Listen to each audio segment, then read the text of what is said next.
Social media पे follow कर लेना आंदोलन नहीं बन जाता है।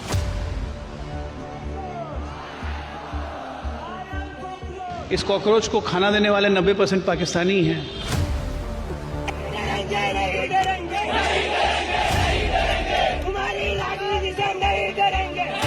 I don't come out to protest, then who will? मेरा तो एक ही है, आज आवाज उठाएंगे तो कल कुछ ना कुछ बदलाव होगा। इस्तीफा दो। एक जिम्मेदार आदमी के तहत उनको इस्तीफा देना चाहिए।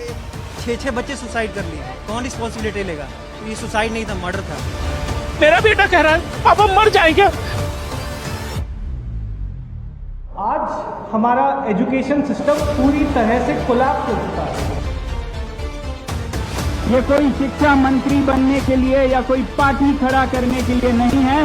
ये जो देश में गलत हो रहा है, खासकर युवा पीढ़ी के साथ, उसे सही करने का एक आंदोलन है।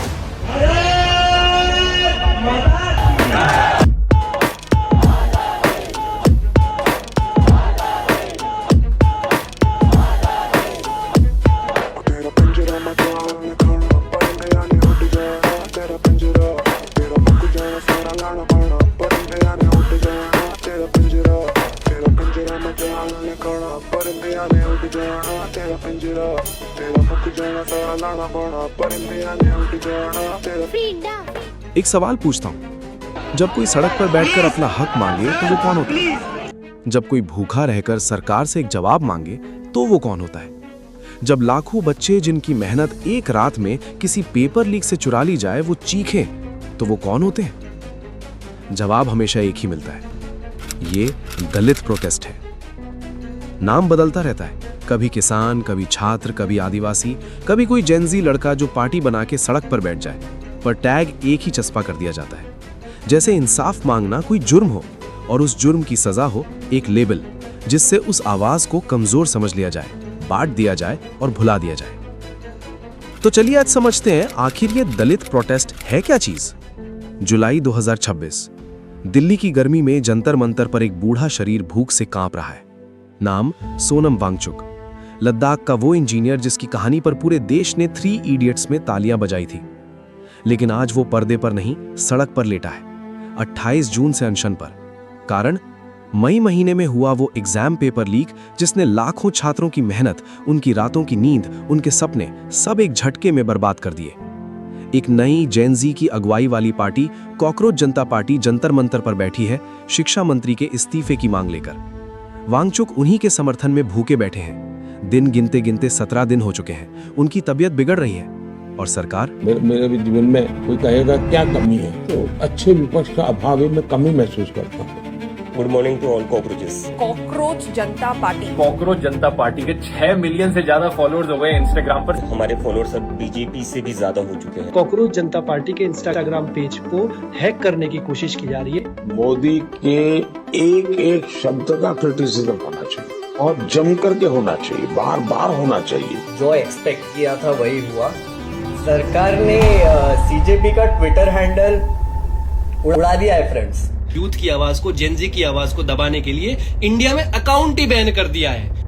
क्या हुआ? बीजेपी डर गई, बीजेपी डर गई। You are right. आप जो मेरी आलोचना करते हैं वो मेरे लिए बहुत बड़ा खजाना है, वो मेरे लिए गोल्ड माइन है। जो लोग देश को टुकड़े टुकड़े करना चाहते हैं वही लोग आज डफली बजा रहे हैं जंतर मंतर में।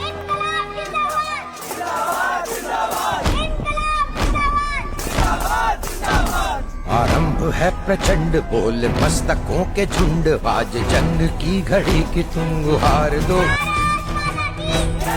आन बान शान या चुप, कोई जवाब नहीं, कोई मुलाकात नहीं, बस एक खामोशी जो शोर से भी ज्यादा चुपती है। सोचिए, जिस देश में हर साल हजारों छात्र सिर्फ इसलिए अपनी जान दे देते हैं क्योंकि एक एग्जाम, एक रैंक, एक रिजल्ट उनकी पूरी जिंदगी की कीमत तय कर देता है, उसी देश में एक एग्जाम का पेपर लीक हो जाता है और सरकार सिर्फ एक प्रेस नोट जारी करके भूल जाती है। कोई मंत्री इस्तीफा नहीं देता, कोई जांच पूरी नहीं होती, कोई माफी नहीं आती। बस एक आदमी भूखा बैठा रहता है, ये उम्मीद लिए कि शायद उसकी भूख से सरकार की नींद टूटे। 20 तारीख आने वाली है। वांगचुक को उम्मीद है कि लोग उठेंगे, सरकार तक आवाज पहुंचाएंगे और शायद सरकार सुन ले। लेकिन उन्हें शायद ये नहीं पता कि जिस पल वो लोग उठेंगे, जिस पल वो आवाज बुलंद करेंगे, उसी पल उन्हें भी एक नाम मिल जाएगा, दलित। अब जरा टीवी ऑन कीजिए। देश की राजधानी में एक आदमी हफ्तों से भूखा बैठा है। लाखों छात्रों का भविष्य दांव पर है, पर प्राइम टाइम पर बहस किसी और मुद्दे पर हो रही है। ये कोई इत्तेफाक नहीं है। जरा 15 साल पीछे चलिए। साल 2011, जब अन्ना हजारे दिल्ली में भूख हड़ताल पर बैठे थे, हर न्यूज चैनल ने घंटों लाइव कवरेज दी। वो अनशन एक राष्ट्रीय घटना बन गया, हर घर की चर्चा बन गया। और आज कॉकरोच जनता पार्टी खुद बार बार ये आरोप लगा चुकी है कि मुख्य धारा का मीडिया इस आंदोलन को नजरअंदाज कर रहा है। टीवी मीडिया ने पूरी तरीके से इग्नोर करा है इस प्रोटेस्ट को। कहीं भी टीवी मीडिया, प्राइम टाइम तो छोड़िए, रेगुलर बुलेटिन्स में भी आपको कॉकरोच जनता पार्टी का मेंशन नहीं दिखेगा। इस पे आपका क्या ओपिनियन है कि जो टीवी मीडिया ने कंप्लीट बॉयकॉट करा है आपके प्रोटेस्ट? देखिए, उनको उनकी नौकरी बचानी है, उनको चैनल बचाने, तो उनकी अपनी मजबूरी है। I don't have any complaints against them because the entire nation knows their truth now. और कहीं ना कहीं टीवी मीडिया से भी भरोसा उठ चुका था। That is why people have followed in such huge numbers to the Cockroach Janata Party because many मई 2026 में देश के चीफ जस्टिस ने बेरोजगार नौजवानों के लिए कॉकरोच और परजीवी जैसे शब्द इस्तेमाल किए थे। उसी ताने को नौजवानों ने अपना नाम बना लिया, cockroach Janata party. Youngsters like cockroaches, they don't get any employment, they don't have any place in profession. Some of them become media, some of them become social media, some of them become RTI activists. सवाल ये है कि जो चीज जैसी है उसे वैसे ही पेश क्यों ना किया? मैं तो बस अपनी कहानियों को एक आईना समझता हूँ जिसमें समाज अपने आप को देख सके। आईना ना देखना चाहे समाज मेरा, पूछे मेरा कल ना देखते ये आज मेरा, खुद देखा रोदते ये मेरी गलतियां, मैं भी चल दिया मेरी सोच पे है राज मेरा, कान बंद आंखें बंद इनके मुंह पे ताले, इन पे जोर ना के सत्य पे प्रकाश डाले। कुछ ही दिनों में इसके इंस्टाग्राम पर 2 करोड़ से ज्यादा फॉलोअर्स जुड़ गए, देश की सबसे बड़ी राजनीतिक पार्टियों से भी ज्यादा। और जवाब में क्या हुआ? पार्टी के एक्स अकाउंट को ब्लॉक कर दिया गया, ये कहकर कि यह देश की संप्रभुता के लिए खतरा है। कुछ नेताओं ने इसे देश विरोधी गतिविधियों से जोड़ने की कोशिश शुरू कर दी। सोचिए, एक एग्जाम पेपर लीक पर सवाल पूछना देश की सुरक्षा के लिए खतरा कैसे बन गया? और यह पहली बार नहीं है। सोनम वांगचुक को भी पहले देश विरोधी कहा जा चुका है। उन पर पाकिस्तान से जुड़े होने के इल्जाम तक लगाए गए, जब वो सिर्फ लद्दाख के लिए संवैधानिक अधिकार मांग रहे थे। उनकी पत्नी ने खुलकर यह कहा था कि यह एक विच हंट है, ताकि उनके आंदोलन को कमजोर किया जा सके। तो पैटर्न साफ है, पहले आवाज को नजरअंदाज करो, फिर उसे नजरों से दूर करो, मीडिया की हेडलाइन से गायब कर दो, और अगर फिर भी आवाज ना रोके तो उसे एंटी इंडिया का टैग दे दो। क्योंकि अपने ही हक के लिए लड़ने वाले को देशद्रोही कहना दुनिया का सबसे आसान काम है। चाहे वो कोई साइंटिस्ट हो जिसने अपने देश के लिए उम्र खपा दी, या कोई नौजवान जो सिर्फ एक ईमानदार एग्जाम मांग रहा हो, लेबल एक ही तरीके से चस्पा होता है। सवाल पूछना देशभक्ति है या देशद्रोह, यह तय कौन करता है? रुकिए, यह शब्द यहां किसी जाति के लिए नहीं इस्तेमाल हो रहा। गौर से देखिए इस पैटर्न को। चाहे लेबल दलित हो या एंटी इंडिया, मकसद एक ही है, आवाज को उसकी वजह से अलग करके उसे कमजोर कर देना। जो भी अपनी आवाज उठा रहा है उसे दलित कह दिया जाता है, जो भी अपने हक की बात कर रहा है उसे दलित कह दिया जाता है, और जिसकी आवाज सुनी नहीं जा रही वो अपने आप दलित बन जाता है। यानी दलित अब सिर्फ एक जाति नहीं रहा, ये एक स्थिति बन गया है, एक ऐसी हालत जिसमें कोई भी इंसान पहुंच सकता है। किसान हो, छात्र हो, आदिवासी हो, या दिल्ली की सड़क पर भूखा लेटा एक बूढ़ा इंजीनियर। और यही असली खेल है। जिस दिन किसी संघर्ष को दलित प्रोटेस्ट, किसान आंदोलन या किसी खास वर्ग का मसला कहकर बांट दिया जाता है, उसी दिन उस संघर्ष की असली वजह पीछे छूट जाती है। लोग पूछना बंद कर देते हैं कि यह प्रोटेस्ट क्यों हो रहा है, और पूछने लगते हैं ये किसका प्रोटेस्ट है। सवाल बदल जाता है, और जब सवाल बदल जाता है तो जिम्मेदारी भी बदल जाती है। मुद्दा गुम हो जाता है, टैग बचा रह जाता है। पर सच ये है, भूख की कोई जाति नहीं होती, बेरोजगारी किसी एक वर्ग को नहीं चुनती।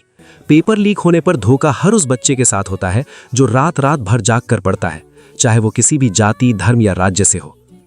और जब कोई इंसाफ की मांग करता है तो वो सवाल पूरे समाज का सवाल होता है, ना कि किसी एक तबके का बोझ। बाबा साहेब अंबेडकर ने यही तो कहा था, इंसाफ बांटा नहीं जा सकता, या तो वो सबके लिए है या फिर वो इंसाफ है ही नहीं। तो अगली बार जब कोई प्रोटेस्ट हो और कोई कहे ये तो दलित प्रोटेस्ट है, तो एक पल रुकिए और पूछिए, क्या सच में ये सिर्फ एक वर्ग की लड़ाई है, या ये हर उस इंसान की लड़ाई है जिसकी आवाज़ अनसुनी की जा रही है? शायद यही वो पल है जहां हमें लेबल हटाकर वजह देखनी शुरू करनी होगी, क्योंकि जिस दिन हम प्रोटेस्ट को नाम देना बंद करेंगे और उसके पीछे की तकलीफ को देखना शुरू करेंगे, उसी दिन असली बदलाव शुरू होगा। जंतर मंतर पर लेटा वो बूढ़ा शरीर, वो जेनजी बच्चे, वो हर छात्र जो एक ईमानदार एग्जाम की उम्मीद रखता है, वो किसी एक जाति के नुमाइंदे नहीं है। वो उस उम्मीद के नुमाइंदे हैं जो हर इंसान के दिल में होती है कि उसकी बात सुनी जाए। तो हाँ, अगर दलित होने का मतलब है अपने हक के लिए खड़ा होना, तो शायद हम सबको कभी ना कभी थोड़ा दलित होना सीखना चाहिए। और जिस दिन हर आवाज को उसका असली नाम मिलेगा, ना जाति का ना वर्ग का, बस इंसाफ की आवाज, उस दिन शायद कोई भी भूखा न सोए, कोई एग्जाम न लीक हो और कोई सड़क पर लेटकर अपनी जान पर न लगाए। जय भीम।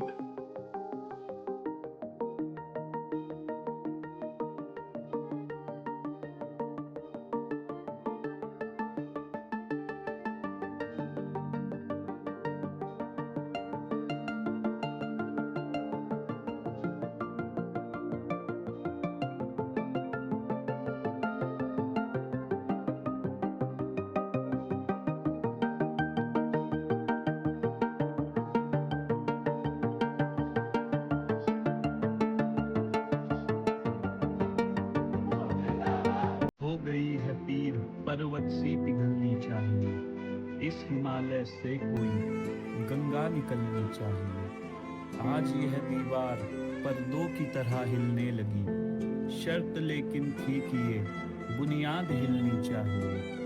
हर सड़क पर, हर गली में, हर नगर, हर गांव में हाथ लहराते हुए हर लाश चलनी चाहिए।